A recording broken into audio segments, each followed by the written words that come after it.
hour/40 minutes of sound design today. We're also going to be doing a track feedback towards the end, so don't be afraid to submit some demos, and I'll be going over those in some high critique. But yeah, just a little bit about myself. I'm kind of more known for this wubbier trap influence style. Very experimental, very weird, super fun though, and not too overthought, not too overcomplicated. So yeah, today we're gonna get into a bunch of things. We're gonna do, first off, a lot of my signature noises, a lot of wubby stuff, kind of easy to make. And then we're gonna get a little bit more complex as it goes on. We'll get into resampling and stuff like that, adding harmonics inside of Serum. And yeah, should be fun. So first up, my favorite synth in the game is Massive. Massive is just, like an old school beast, to be honest. It's like my little, pride and joy. It works, gets the job done.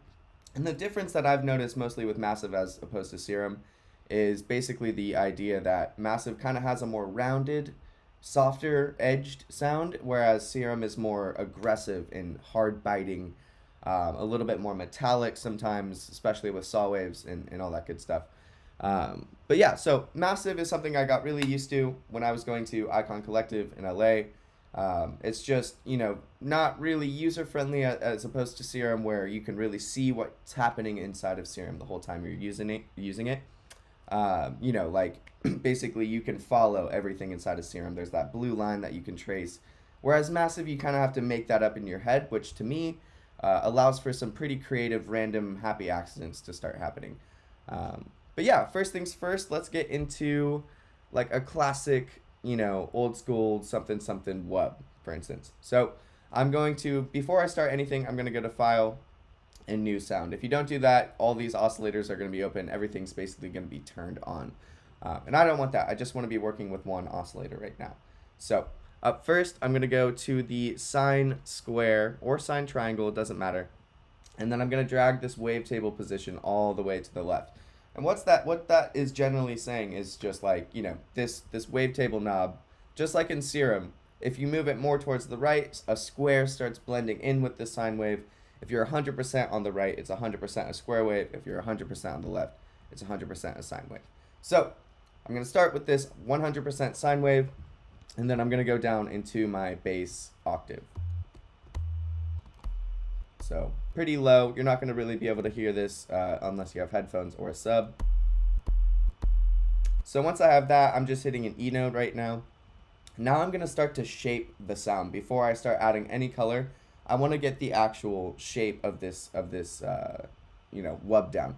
So first things first, this is a little bit confusing and Massive, and it took me a while to learn this, but envelope 4 basically is the same thing as your first envelope in Serum, meaning it's your ADSR envelope. It's your main envelope. No matter what I do, if I affect envelope 4, it's going to change everything else.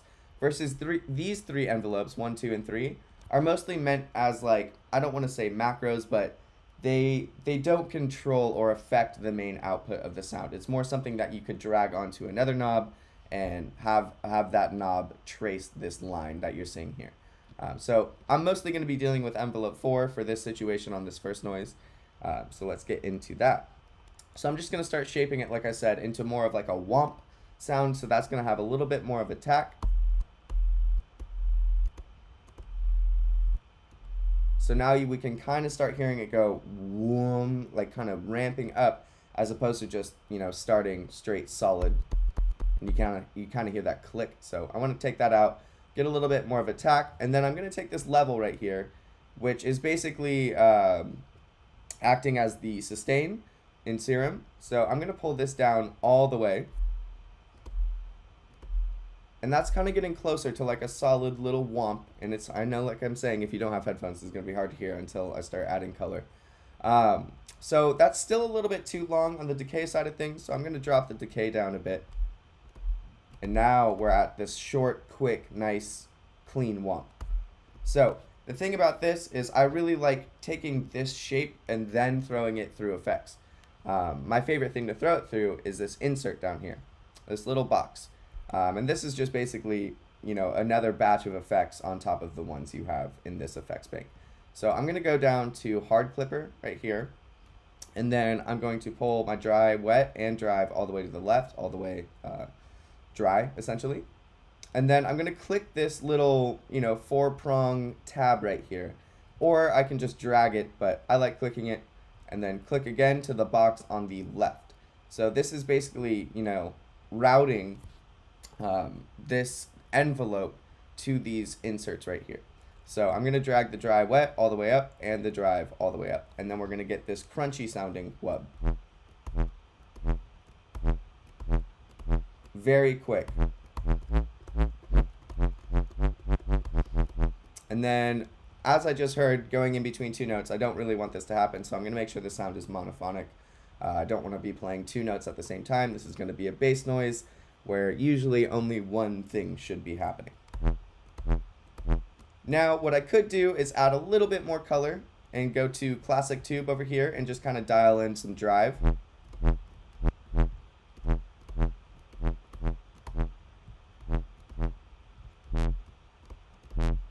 And as you can see, the more drive I add to this, I'm getting a more, I don't know, just a different type of tone. You know, it's more now resonant, I feel like, in the high end. So you can mess around with that. Or what I like doing sometimes too, because I'm eventually going to throw in like a real clean layer of low end underneath this. So I'm basically thinking ahead of time right now. I'm thinking, okay, this is going to be the mid layer that I'm affecting in this patch. So I can do whatever I want. So I can even throw reverb on this. I can start coloring it. As long as I know I'm going to throw sub back underneath and kind of split the two frequencies, I'll be fine. So we can even throw reverb on this, which is a lot of my signature stuff. I kind of had this sound to it. This kind of short reverb wub thing.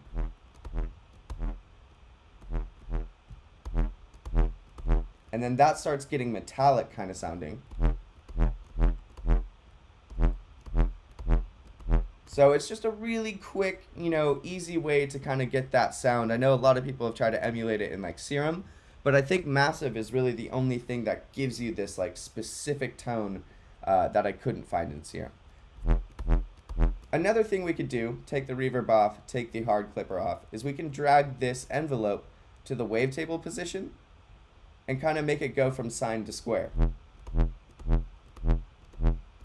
And that's a similar sound. Not technically the same, but yeah, it's just a different way of going about the same thing. I've used two different versions in the same song. It's nice to have that variance when you're working with these types of wubs because they're so simple, and the cool part is just tweaking them ever so slightly throughout the course of a song.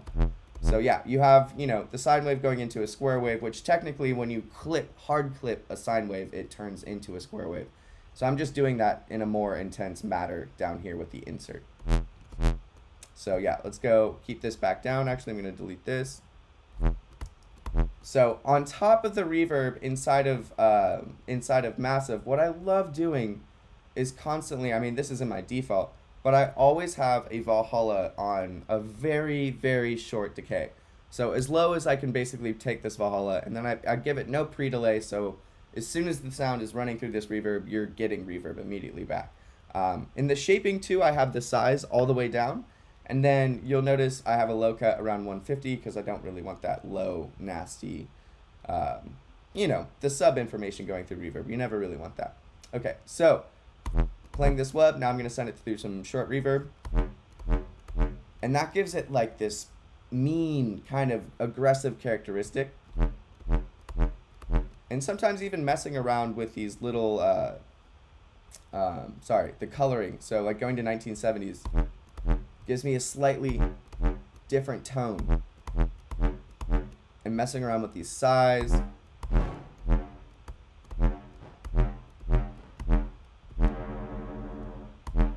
So it's a really fun kind of way to deal with wubs. On top of that, now it's kind of a matter of having a beat laid down, understanding where you want to go with it. And a lot of times in my songs, I'll like basically just get the rhythm down first, and I think that's a really important thing for, especially dealing with this style of music, like this wubby, bouncy stuff, is getting like a good kind of groove, you know? So what I would do mostly, so I'd get the groove down in my head first, and then I would type that all out, right? So let's get something down. So I'm just gonna be in this one note. And then where the sauce comes from, instead of pitching around these notes, sorry, one sec, where are you?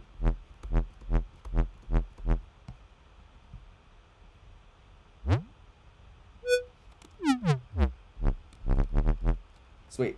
So instead of like pitching these notes around like this, up and down, what I like doing instead is actually doing it manually by adding a macro to the pitch over here. It's kind of like, I don't know, it's kind of a you know, taking one too many steps to get somewhere, but I like the fact of manually just creating pitch, and you'll get these really cool moments happening within the wubs themselves. So let's say I have a rhythm. Bump, ba da da dum.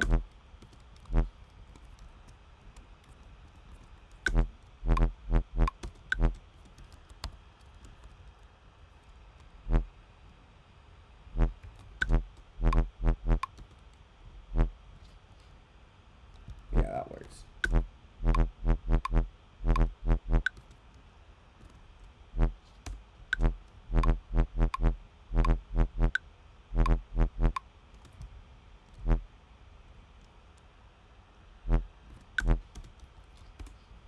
Sorry.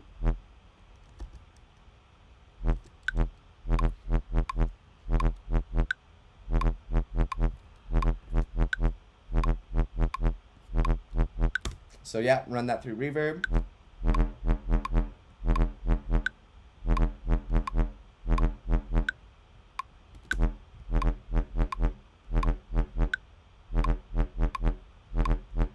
Cool.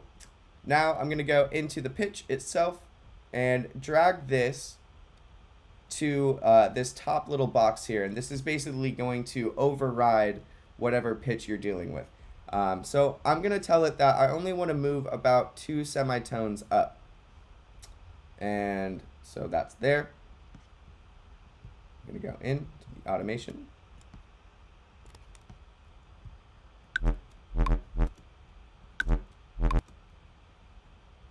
And I want to go up immediately right here.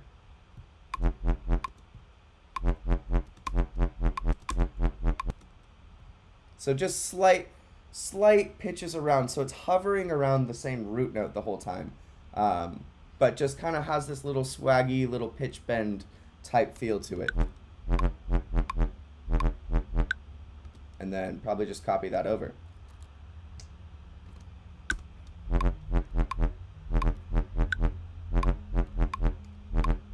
I know that's a pretty wonky, too weird of a rhythm even for me right now.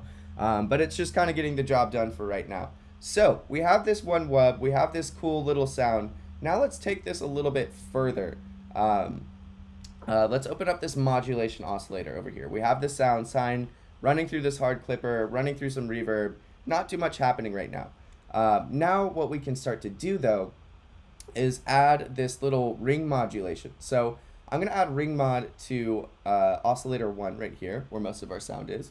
And I'm just going to start dragging this pitch up until I find a nice overtone. It's going to basically sound like I'm sending, you know, frequency modulation as you would through Serum. So it's going to give me like this hummy overtone. So let's just play this for right now. Loop it.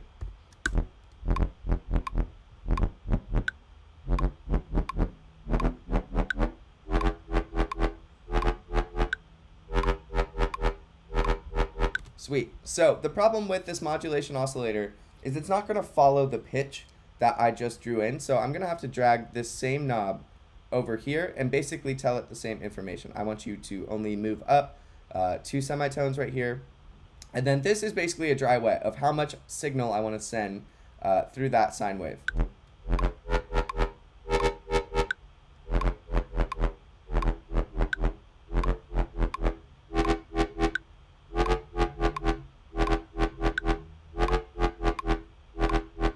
So that's already now 2 ways where dry,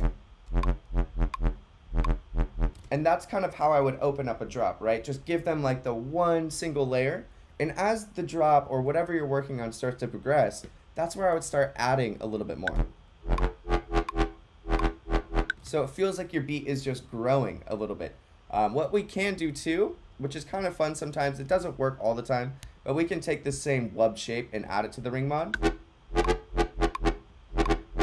which gives it like a nice quick decay, which I like. Sometimes it like gives it this rubbery wrap that feels really good sometimes. So there's that. And then sometimes I like actually going reverb through reverb. So let's see if this will work. Not really the most agreed upon thing, but I think it sometimes colors the sound nicely.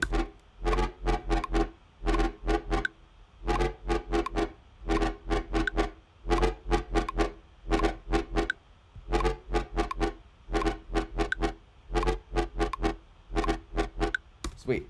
So, you know, that's just basically all these different ways you can change one single wub without really having to move around too much, without having to like resample or, you know, add too much.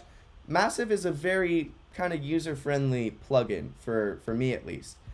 So it's really fun to just like come up with these new things on the fly without having to really try too hard to get a fucked up noise. You know what I mean? It's very intuitive in a way that I really like it. So like I was saying, we're definitely going to need to have a bass layer underneath this. So with everything I do, I usually like chaining. What I could do is do it inside right here, where I could basically make a group and chain it. So I can hit Command G, open this little tab, and duplicate this layer down, so then I could make a bass layer for myself. But the way I like doing it, and I don't know why, but I like seeing it in my actual like session view. So I'm just gonna duplicate this down and then group these together before I forget. And once I have those grouped, I am going to basically EQ them in a way where one layer has all of its own information and the other has all of its own, meaning my top layer, so let's call this tops, and let's call this sub. Basically, they're never going to collide with each other. So I want to isolate my sub from my mid-range top layer. So what's going to happen here is I'm going to go to this top layer and just locate where the sub information starts and ends. And I can see it visually. You know, like subs usually roll off around like 60 to 80 hertz, maybe all the way up to 90, sometimes depending on what your key you're in, 100, I don't know. But it's really up to your ear, I feel like. There's no set number you should stick to. I feel like when you stick to certain numbers in producing, you're really going to get a kind of a boxed in type of sound, to where, you know, you're never going to be able to push the bar if you're like, okay, I have to limit at this number and I have to compress at this ratio and everything has to be. No, like really trust your ear when you're producing and make sure you can have the skill of doing things on the fly and treating everything, every project in its own unique way. 1 second. Okay, so gonna find where that sub basically stops.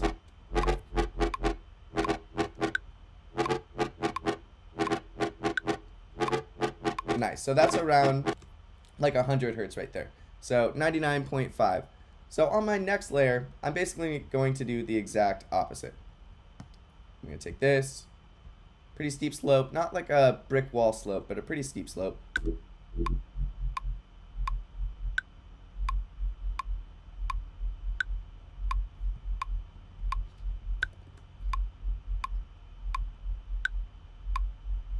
So now I have my sub isolated. I'm going to play them together to make sure they sound all right.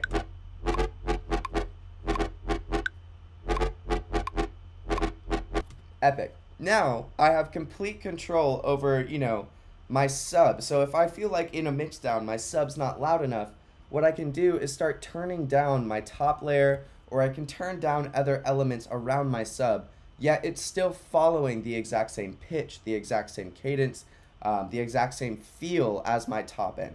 So basically you're not having to sit there, create a top end, and then go back through and like design a sub from scratch. All I'm doing is basically going through the sub information, filtering it down in a way where I'm only getting the sub. Another good way to do this, you know, something that I would recommend also, is going into Massive and just resetting all of these parameters. So besides the sine wave. So I'm going to take the hard clipper off. I'm going to take the modulation oscillator off. Any effects I added, you know what I mean? So I'm just getting a clean sine wave now. And that is also, you know, I don't know why I didn't say that. But yeah, take off all these effects so you're just dealing with a clean, unprocessed sine wave. Sometimes, because wubs are so short, the sub kind of feels short-lived. So you can give your sub a little bit extra decay, so it kind of trails off longer into the speakers or on a system you're playing at.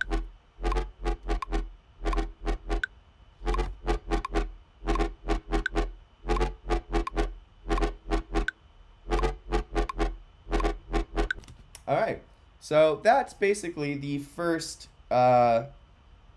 version of the Sumthin wub that now I'm trying to kind of phase out of a little bit, because I've just been overusing it because it's so fun to make and so intuitive, easy to throw on any beat.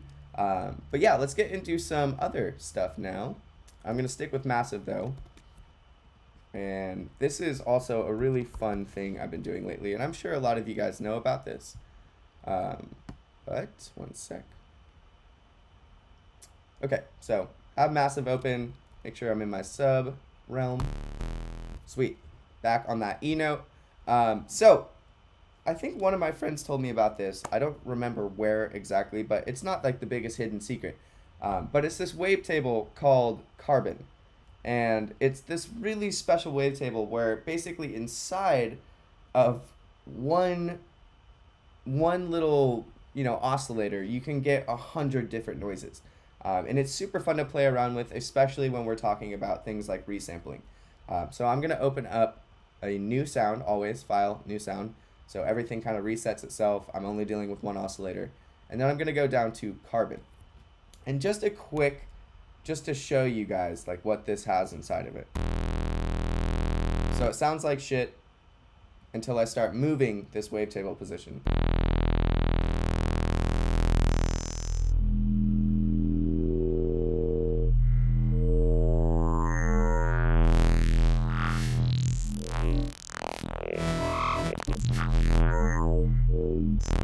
So another reason why I love Massive is because of this one little wavetable. So what we can do is basically have a similar rhythm. So we can set an envelope and basically hold this out and create a rhythm within moving the wavetable position, or we can do it itself by doing more wubs like this. So there's a couple different ways to go about it, but what I really want to do is kind of open this up. So I'm basically just going to hold down a note, this E note. And we're going to get into some resampling stuff.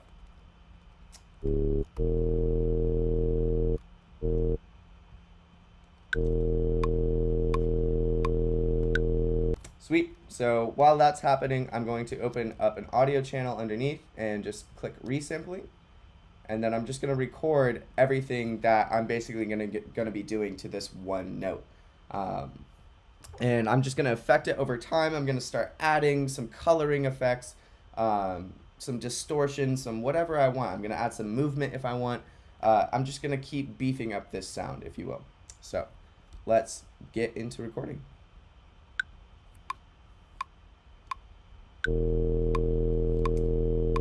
while that's going, I'm just going to move around this wavetable position.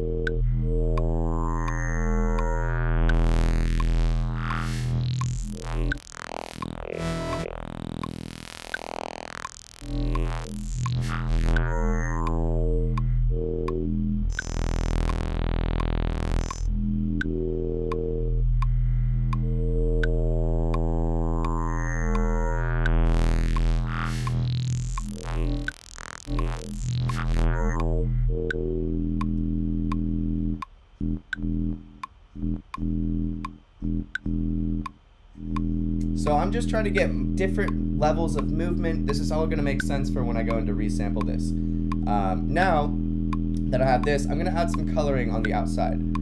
This is a rack that one of my friends made. And it's basically a saturation rack.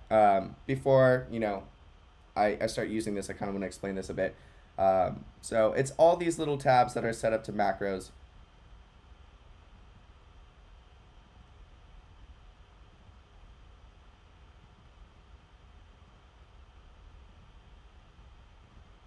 So we have a limiter at the end of all this to keep to make sure that all of what we're doing and affecting inside of this chain isn't really breaching that 0 decibels level.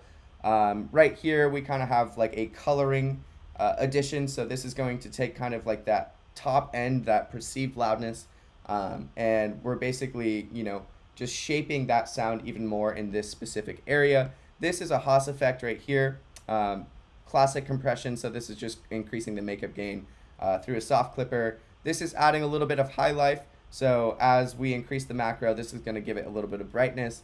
This is some compression, just a classic OTT.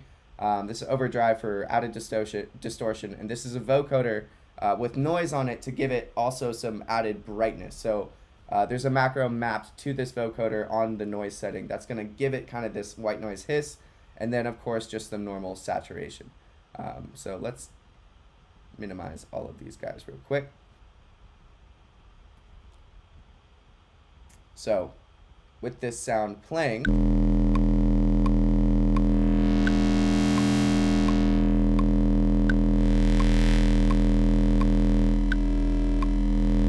there's all these different options that we have with these macros. So I'm just going to take this audio down real quick. And then just record some more stuff.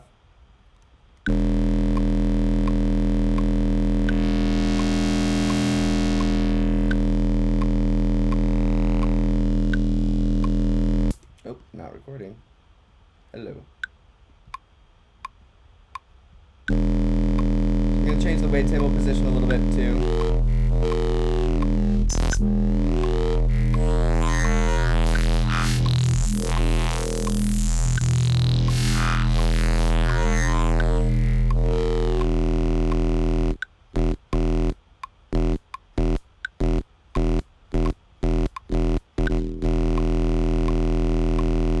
Fun part about doing this sound design.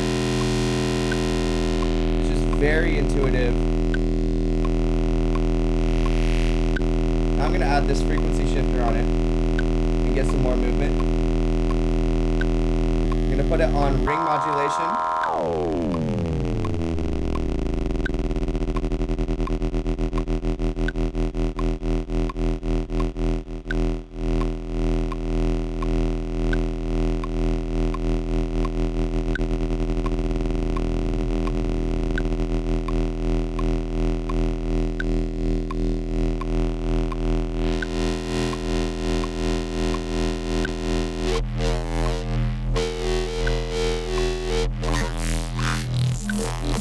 Okay, that's enough for now.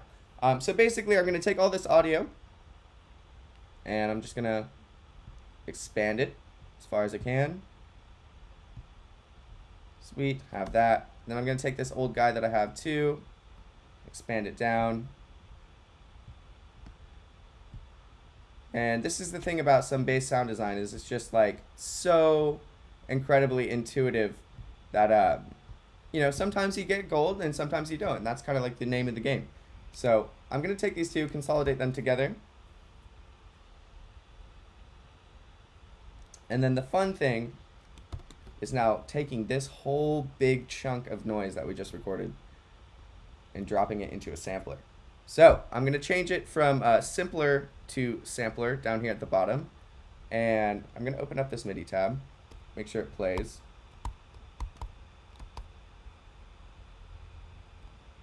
So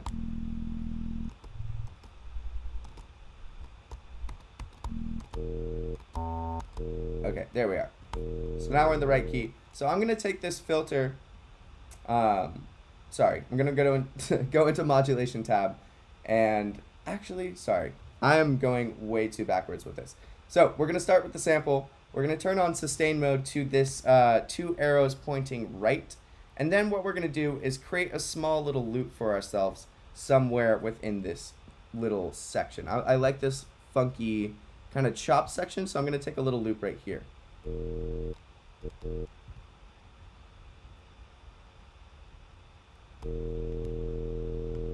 and I'm going to hit link. So it's basically going to link these two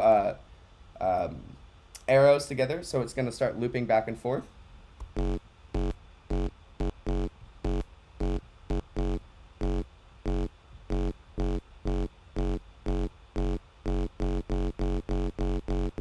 Sweet, I'm going to add a little bit of crossfade to that. Awesome. Now I'm going to go into the modulation tab. This is where a lot of fun happens. And I'm going to hit auxiliary on, and I'm just going to take down all of these parameters right here. The release, the time, anything that has a number on it, I'm going to take it off. Over here on the A tab, I'm going to hit loop start, and on the B tab, I'm going to hit loop length. And then I'm going to take these parameters on the right of loop start and loop length and drag them to 100% like this. Now, what I'm going to be doing is basically moving the sustain right here. And what that's going to do is change the amount, like the length of the loop and where it's looping from in this whole chunk of information that I have right here. And this is where we're going to get some really cool kind of glitchy type sounds. So it's going to sound pretty horrible when sustain's all the way at 0, but sometimes you get some cool stuff. But let's just try it out.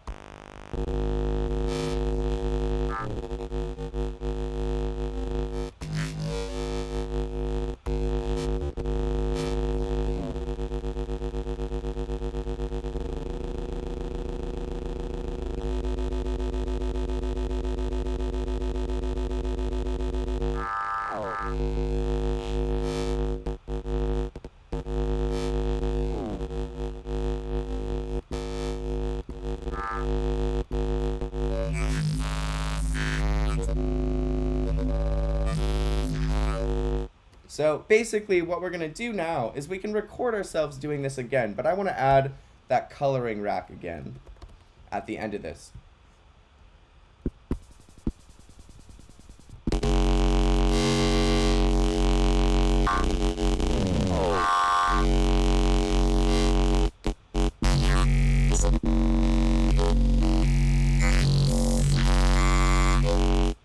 So now basically what I'm doing is just creating a bunch of ammo for myself to then go back inside. So I can basically record this MIDI channel into an audio as well, go back into resampling, resample on top of that, keep digging, keep digging, keep digging. And what this is going to allow us to do is now have, 20 minutes of sound design that we can go back and pull from if we need a quick fill or we need like a really weird fucked up moment happening in a song. But this stuff is really rad and really fun to play around with. We could even open up the pitch oscillator over here and mess around with this. So we're now going to give it a little bit of, upward pitch happening right here. Sorry. Let's find a better part in the modulation.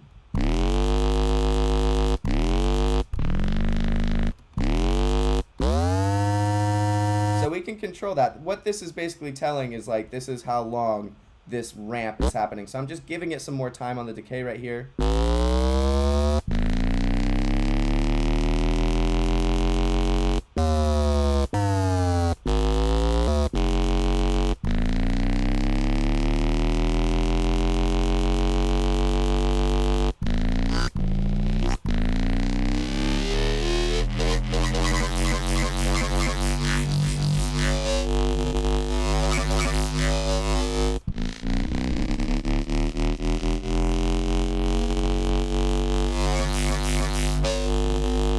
So basically, yeah, I could be sitting there recording all of this, getting a bunch of ammo for myself, and this stuff is just so incredible for making bass music. Because of the fact of it being so intuitive, and the fact of you're not really sitting there with direct numbers and you're not like looking at a serum. You're actually just like moving this one knob and getting some crazy movement out of it. And then obviously just adding some pitch to that gives it a little bit of flavor. And then obviously too, whatever you can do, like you can do this with so much more than just a bass. You can do this with vocal stuff. You can do this with synth patches. You can do this with virtually anything. It's just a very fun, cool, glitchy way to get new sounds. And it's one of my favorite ways to get sounds lately. So yeah, I hope you guys enjoyed that one. Now real quick before we jump into some track feedback for the next like 20 minutes or so, I want to open up Serum and talk about this new kind of thing that they added on this update. It's basically reminiscent of Ableton's operator, where you can add in harmonics to a sound, which is just, to me, it's amazing. It's almost like shaping your own individual wavetables, if that makes sense. So real quick, I'm just going to put a MIDI note down again.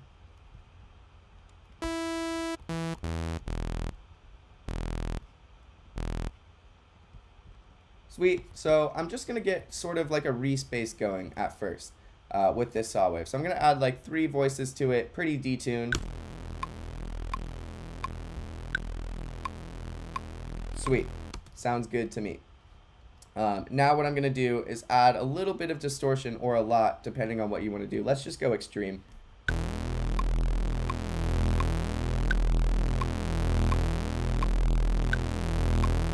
Nice. Now I'm going to compress that a bit.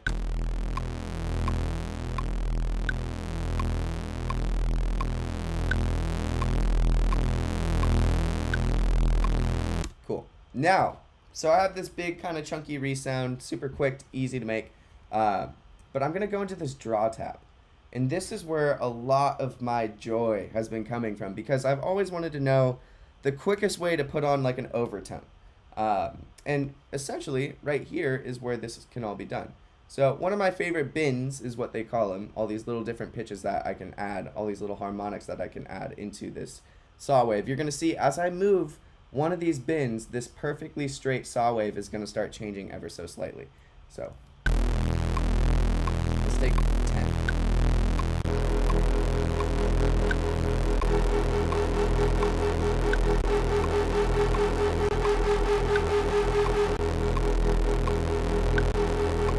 So now you can start to hear this like rattly overtone, and all I'm doing is it's very basic. Just this saw wave, super simple, 3 voices, detuned up, distortion, compression, nothing really else other than that. And I'm just going in and adding this bin, and I thought it was crazy because this type of noise is like something I've been looking for, or like trying to figure out how to make for so long, and it's like such a simple way to get it. So we can do this on the first one. And then I'm going to go into process and normalize. So just basically make sure that this gain is all going to be uniform when I start to add things to it. So I'm going to hit this little add tool right here. And this is where the fun kind of starts to happen too with this sound design. I'm going to hit this add tool. So it's going to duplicate the same thing. I'm going to take this bin down back to where it was kind of normally. I'm going to hit process and normalize, bring it back to the top. And then I'm going to select a different bin. So let's go with like bin 6.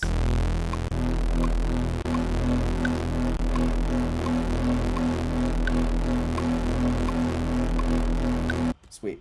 And if I wanted, I can add another one, take this bin 6 down, and maybe go to the one right below it. Sweet. Now I'm going to highlight all 3 of these and go into morph and then crossfade. So now what we have is our 3 different sounds inside of this one little wavetable. So playing this, we can easily jump around or automate this throughout a track, or just get some really cool movement and like have this with a macro on a filter. So basically, let's set up like a filter. And let's just have it down to like there. And maybe bring a macro to this wavetable position and the filter at the same time. And let's just see what happens.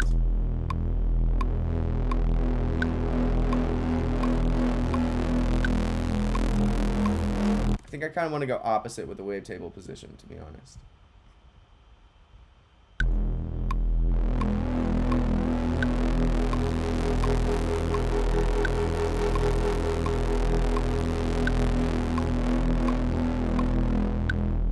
Epic. So to beef this sound up even a little bit more, I'm going to use this thing called a wave shaper, and it's made by this company called Cable Guys. Melda also makes one as well.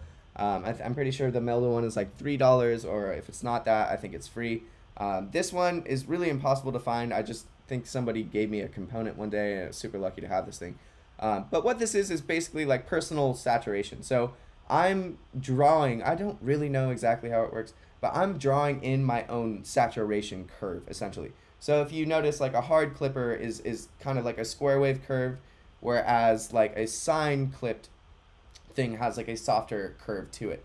So I'm basically going to do like a slight little sine clip to this noise.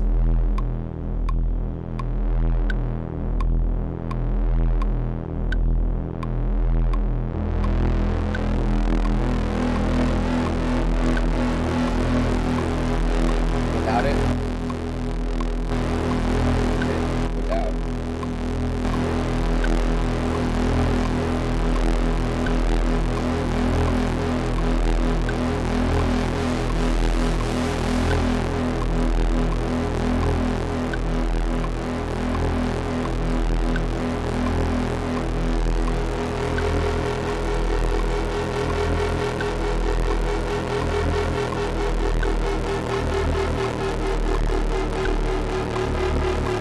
So yeah, this one noise is like a basis of, you know, a lot of modern bass music right now. It's just all about how you're going to process this.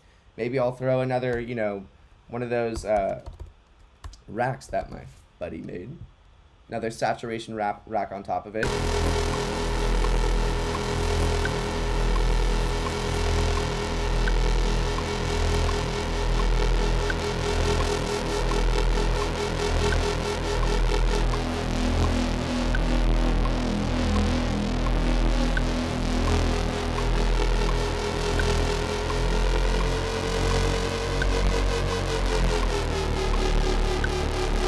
So sky is kind of the limit with where you want to take that noise. I just thought that was like a really fun way about going about these things, especially with like this modern bass music, how it's, you know, a lot of drum and bass is being made, so it's like really, you know, very harmonic type style basses. And so I've been experimenting around a lot with these. And like, you know, if I wanted to, I can go in and change this envelope shape, right? And basically start making a wub out of this stuff. For any of you guys who like making wubs.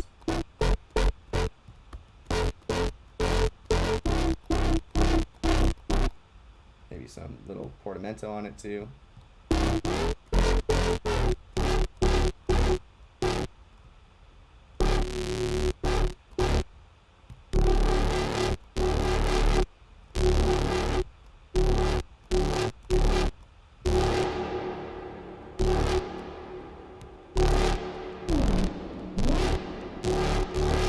So yeah, I don't know, just a really versatile type noise. I really like doing that one.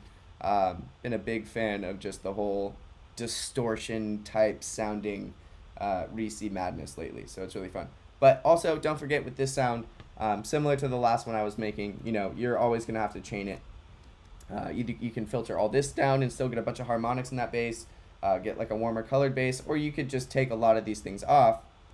Maybe I wouldn't take like a compressor off, but you can take a lot of these things off, take the coloring off, and just do like a clean sub direct out, basically, to match and pair with this sound. So that way you have maximum control over your mix downs at the end of the day. But yeah, I think that is that's pretty much what I've got. What's recent with me and what I've been doing with a lot of sound design. I know I do a lot of lead stuff too, percussion bass, but I kind of wanted to cover more cool, fun, modern bass techniques and stuff like that.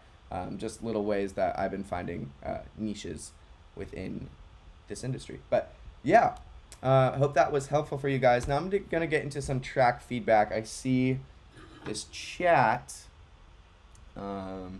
Sweet. So far, let's see.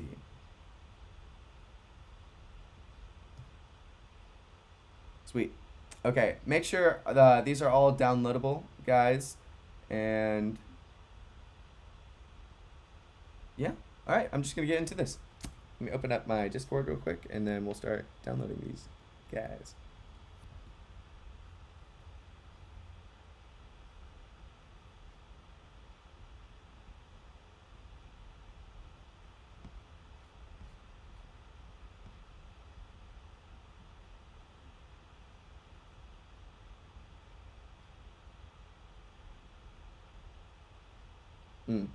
Okay.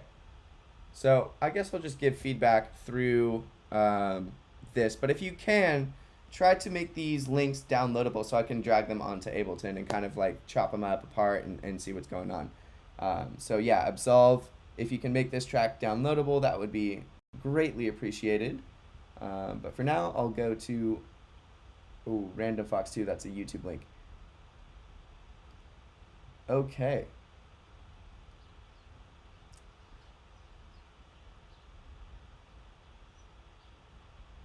Sweet.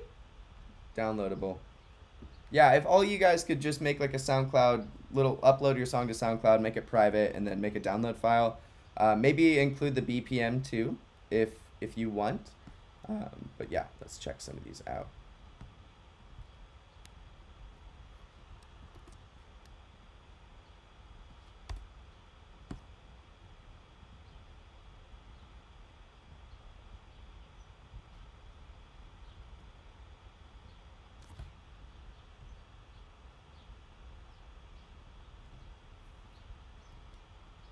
Okay, so up first,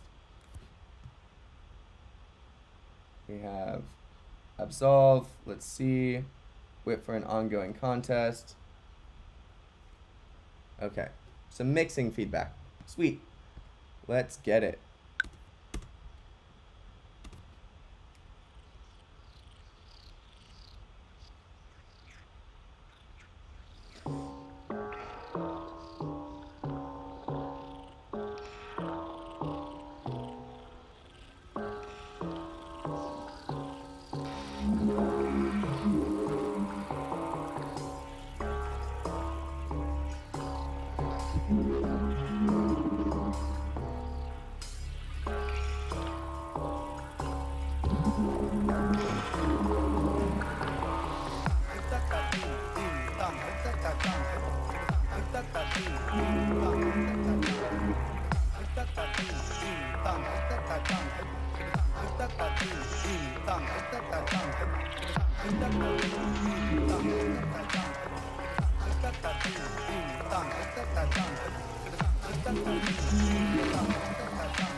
Damn.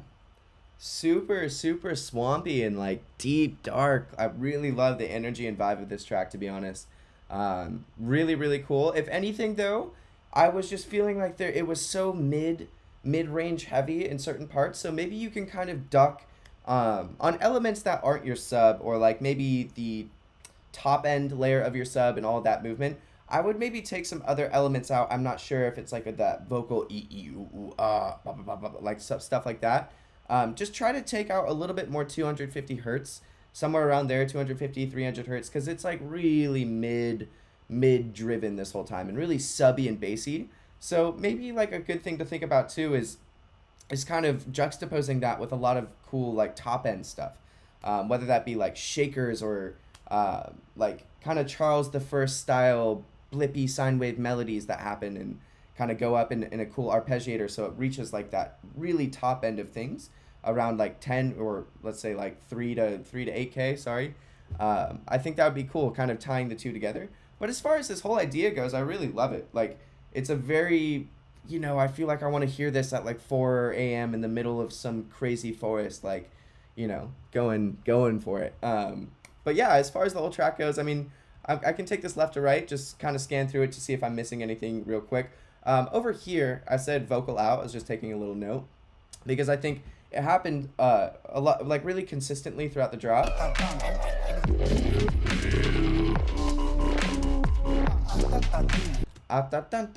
That thing. So it happens, and it's really cool. It's like a really like dope layer. So the problem with like having a dope layer like that is when you use it too much, you don't want it to go stale.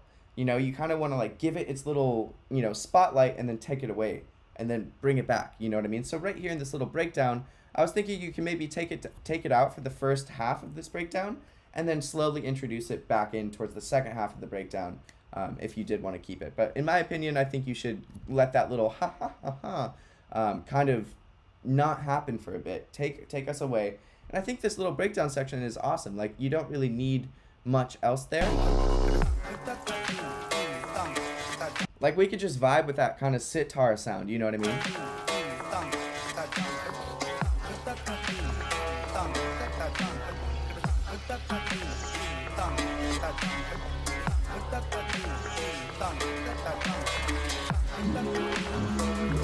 And then right here, dum dum dum dum dum, whatever that is, add an octave above that too to kind of accent that little melody that you're doing.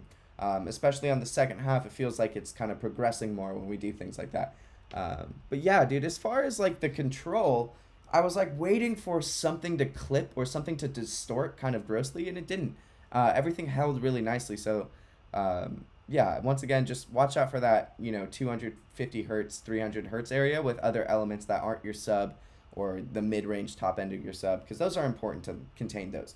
But everything else, you know, doesn't really need to have that. Really, so you can high pass things a little bit higher, or you can even do, you know, what I do a lot of the times is just like a simple bell dip. So if like, you know, I have say like a vocal or like a patch that's kind of looking like this, I'm rounding it off around 100, 120, but I'm going to do a little dip like this just to make sure that this area, 300 hertz to 250 hertz, isn't really being occupied, because that's where a lot of gross muddiness comes from. So yeah, just be careful about that. But overall listening experience is really positive, so should be super stoked. Dope track.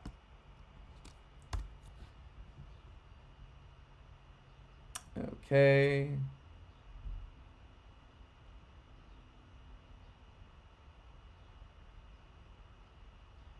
Sweet. Let's get another one in here.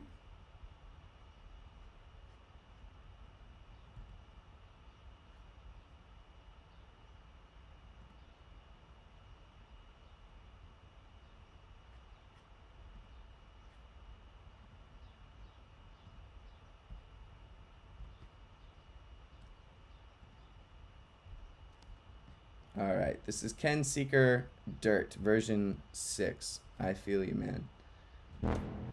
I'll be on like version 20. All right, here we go.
Dope. Okay, from here, super sick. I saw it in your SoundCloud notes though, like, so you already know, so I guess it's just more preaching to the choir at this point. But yeah, the treble, specifically on, what, this first noise? Super, super hot in the high end right there. So definitely make sure that's nicely, you know, you can use like a dynamic EQ to take that out ever so slightly, and just kind of duck it when it needs to be ducked, or you can just EQ it out of that sound completely. Because the next sound doesn't really need EQing. Like that's nice and rounded or whatever. This one's a little bit too sharp.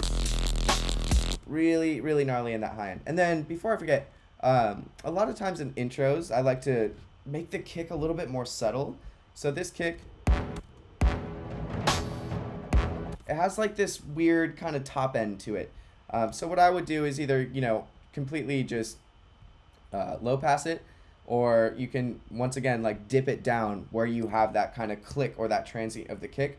And as the build progresses with that kick, what you can do is start adding more and more slowly. So basically I'd sit here with the gain, and the top end of that kick I would take away for the intro part, make it soft sounding, right?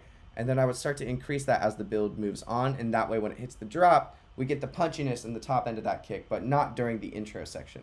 And in any type of drum for that regard, it's really important to separate like the palette of your drums, or like the flavoring of it for different sections. So in the intro, things are going to be a lot more subtle. So I'm going to use like rim shots as opposed to like a trap snare or like a big fucking halftime sounding snare. And then, you know, I'm going to use a softer, mellower kick versus like a big punchy booming kick. I'm going to use mellower hi-hats, maybe pitched down so they don't occupy too much high end. And that's kind of like a big thing with just general overall production. So I think, yeah, maybe make that kick a little bit more subtle. I like the intro. I like how dark it is. I like how you get into the beat. You're dropping it within the first, I don't know, like 30 seconds, which is really cool. It's going to keep people very engaged and entertained. So, yeah. Other than that, let's keep going on to the second part.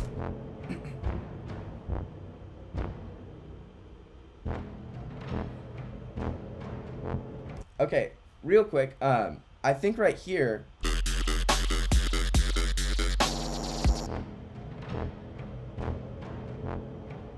like right here. So after the 1, 2, 3, 4, like start a little beat or something that has a rhythmic quality to it, so it's not just empty. Because I imagine like playing this out at a club, and then you have them emitting all this energy because of this drop you made, and then taking that away right after is kind of sketch. So I would maybe add some sort of beat, so at least people can have something to groove along with in this little empty section right here. I am a big fan, however, of taking drums out and taking energy away and bringing it back and having like a dynamic setup going on here. But this kind of looks like a command D of the intro right here. So, the arrangement is there because that's like a good way to make a breakdown. But now I feel like you need to keep the track along, keep it moving, keep it grooving, and add some, some sort of drum stuff happening in here.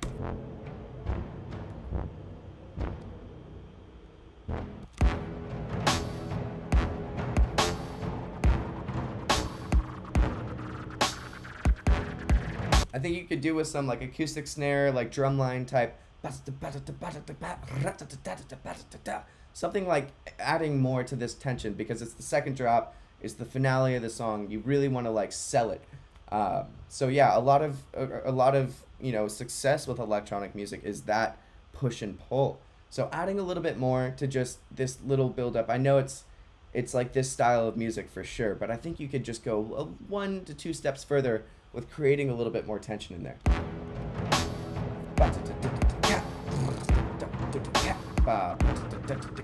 Like,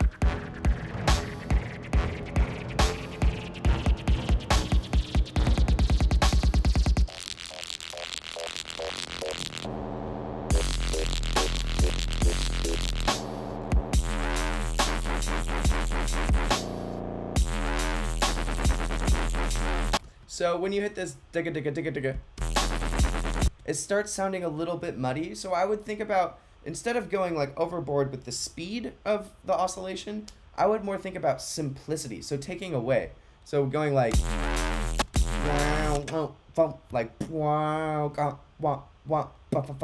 like super simple, very staccato, very bouncy, really engaging in the movement of somebody's body in that regard, right? But when you get this like this really fast oscillation here, it sounds just kind of like muddy, like the tone is getting taken away. So I think if you just edit it down and strip down, actually, you'll get like a really effective bounce, especially with the sound design you have going. It's really rad. Yeah, the treble right here, pretty gnarly as well.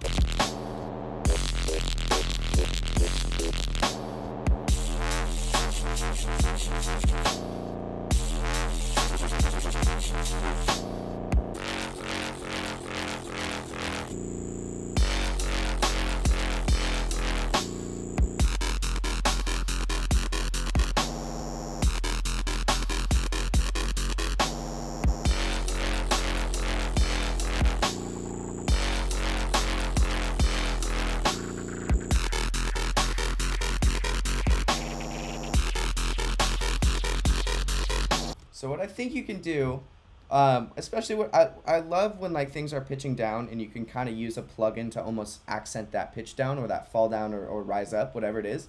And I like doing reverb throws. So if you take like the top end or like, you know, the layer that doesn't occupy sub in this, I mean, even with these two, you could gradually, you know, do like some sort of reverb throw. So as that's going, basically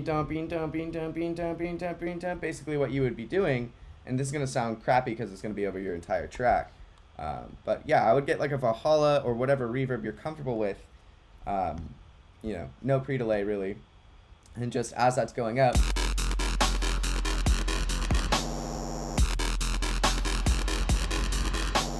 you know what I mean? But only do it to the top end, not the layer that has the sub. I wouldn't do it to the drums. I would only do it to the top end of that bass patch. But yeah, I think that's pretty much it. I hope that kind of like sparked some new ideas, maybe just adding a little bit more to that second half to when it comes to this breakdown section and what have you. And then yeah, I think you have a good idea of like the mix down and where to go with that. So I would just worry more per se about this breakdown, and maybe like the little subtleties, like I'm saying, like bringing down that top end in the beginning of a beat, super important in the overall like flow of things. But regardless, rad track. Like, you know, these two that you guys just submit, I'm thoroughly impressed. Like, really dope shit. So, nice job, guys. All right, let's get another one open. There's that one.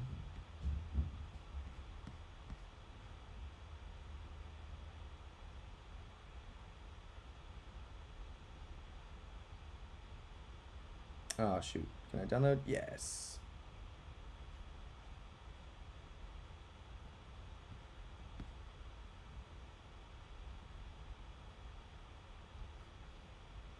Okay, so this next one is Velvet by, I think, Random Fox. I think that was it. Random Fox. That's a funny name. Okay, here we go. This is Velvet.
It's really dope.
Hell yeah. Exactly, Ken. I haven't heard this style in such a minute, which is so interesting because like you nailed everything about this era. Like the mix down sounds like it was from that era. Like the call and response between like bass movement, little glitchy moments, straight into like a melodic motif, and repeating that call and response thoroughly throughout this song and done executed brilliantly. It's just, yeah, I think for me, not necessarily my cup of tea. I'm more into like the modern approach of D&B, kind of like guys like Imanu and Alex Perez and stuff like that, and even like the noisy guys I look up to a lot. But this is still, regardless, a really well made track, a really well crafted. Like I can hear how much time you spent on all these little automation things, and the mix down, I bet you took forever because it's just like, getting all these elements to sit right in the mix. I could definitely hear that. For me personally, it just sounds a little bit too boxy, like maybe things are a little bit too compressed. There's not enough pump going, but super, super sick.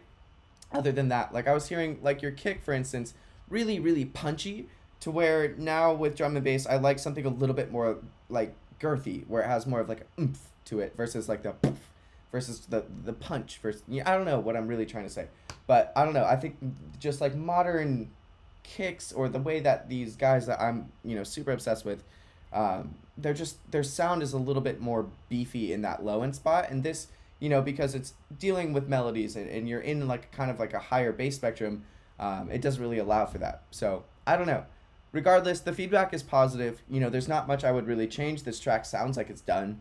The master, sounds really good, but just to me, on a personal note, I don't really like the punchy, kind of too compressed sound.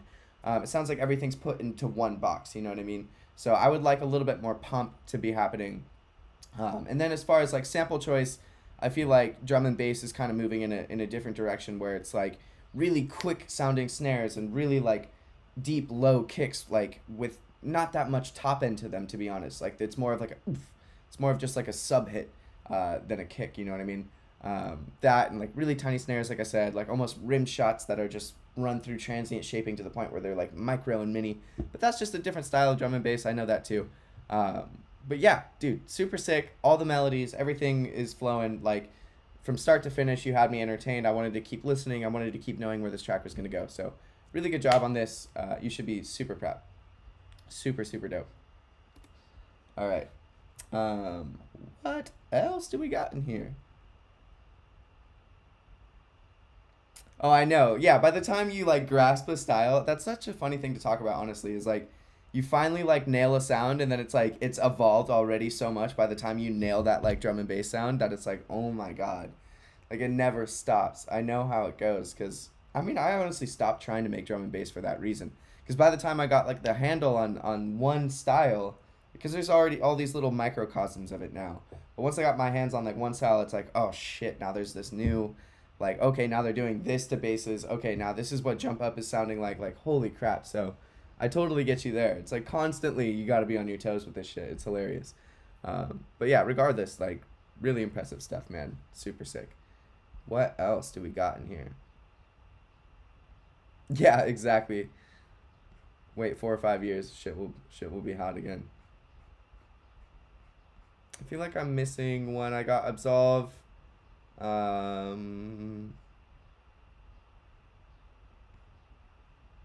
Carbon.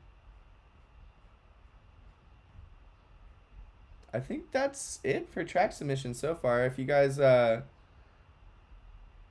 if not, I'll play like an unreleased before I go, or a couple unreleased or something if you guys want. Oh, okay, yeah. So about that, about the plugins thing. So about this new laptop, basically, I got this brand new laptop, transferred all my plugins that I did buy, by the way. So this is the most frustrating part. But for some reason, all of my VSTs crash my computer. You know, anytime I use or like automate a VST, it crashes. So what I'm going to do is basically freeze everything, if that's okay with you, because you're probably on a PC or something. I'm going to freeze everything and send it to Robert, and Robert will, you know, distribute that to you guys. But yeah, I just need to freeze all those plugins so you guys can open up the project file. I completely wasn't thinking about that, so that's totally on me, my bad. But yeah, VSTs crashed my computer, so that's the reason why I wasn't using it. But I'll just freeze everything so you'll at least have the audio. And yeah, dope. But if there's no more tunes to submit, I guess I will play one of my favorite little unreleased that I just made with my good friend Mira. Let's open that up. Sorry for the track name. We're really really in the flow of things. I don't know why we named it Phil Mickelson Berger, but that is definitely going to change. But yeah, anyways, here's a new unreleased something tune with my buddy Mira. I'll write that too.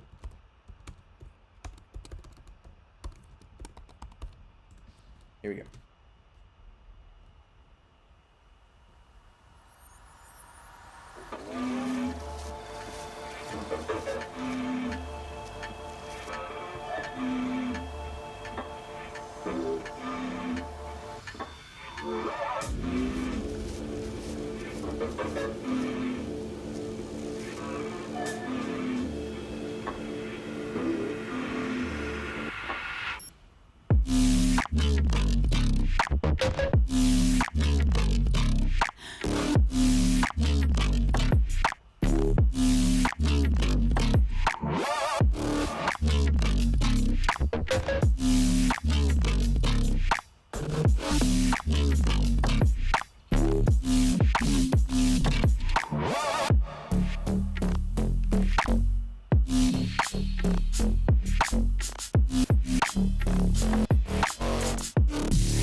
Here's a random, we put a random jazz breakdown in the middle of this song. I'm not sure if I'm feeling it, but I actually, you know, some days I love it and some days I'm like, ugh, I don't know. But here we go.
So yeah, that's the new tune. That percussion is if you have Contact, it's the Cuba Contact instrument or whatever, and there's just like you basically hold a note. And what's crazy is all of that percussion is so in pocket that if you were to play a click with just the percussion, like you were playing a metronome with just the percussion on, you'd be like, this is so damn off, like you can't even get into it when the click is turned on.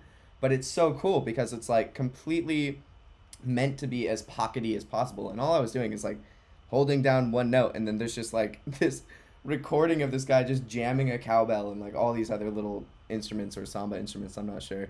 But yeah, really fun stuff. Contact is amazing. Yeah, but yeah, that's that. I'm not sure if I should play another one. I don't know, Robert, what's the dealio? I can play one more before I have to go, and then yeah, I guess we can call it quits on this one, but play one last one for you guys. This one's a solo.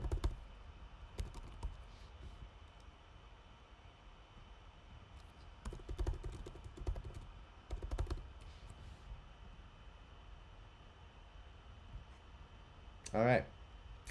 So this is one of my favorite little solo tracks. Been working on this one for about a year now. I started it in the beginning of quarantine last year, and I was super stoked on it, but I didn't want to put it out because quarantine reasons and all that. And yeah, I don't know. And then randomly, like a couple months ago, I finally just buckled down and wrote this second drop, but super into this one, honestly. So here we go. This is Nightmares, coming out in July, I think.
Right on, guys.